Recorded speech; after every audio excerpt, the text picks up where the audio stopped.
Oh, about me. I'm retired now. I used to be an occupational therapist when I was working. So I've always loved working with people. It makes life interesting because each one is different. So that's sort of where I'm coming from. I have 2 grandchildren, which have been and still are a great joy to me. And I'm now a widow and I live on my own.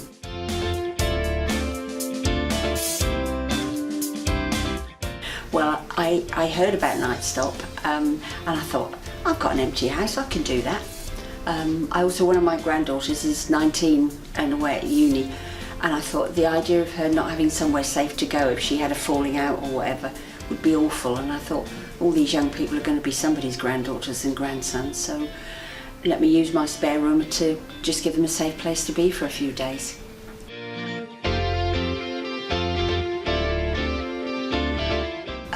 I've done a fair bit of volunteering. I mean, when I was younger, I used to do a bit of like visiting elderly people who were living on their own and were a bit lonely, so I'd go in and make a cup of tea and take them out occasionally and that kind of thing. I volunteered at St Anne's Hospice for 10 years in the daycare department. Loved that. We used to have, although it was a hospice, we had a lot of fun and a lot of laughter, and that was good. I volunteered in the fair trade shop just this year in Bolton. And that was great, and they let me loose doing the windows, sort of decorating, doing the window dressing and things like that, which was great fun, so I enjoyed that and various things like that. I volunteer in a charity shop locally, just 2 mornings a week, so I find it's really good for me to sort of keep busy and keep doing things, especially anything related to working with people.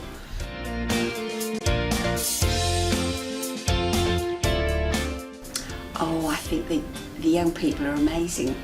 You hear such stories about the things they've come through and what they've had to sort of cope with, and for the most part they're just extraordinary and just nice to have in the house for a few days. I'm a great believer in, if you can, you should.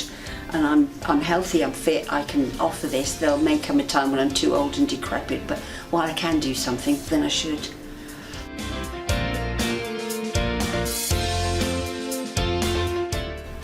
I think probably the first girl who came to stay with me, I don't know all the background, but I think there'd been a bit of a falling out at home and she needed some time out, and she was really nice and very easy to have, and then a few days later, the following week, she turned up on my doorstep with a cake that she'd baked, and she'd asked thank you across the cake, and I was so touched, I can't tell you, it was wonderful.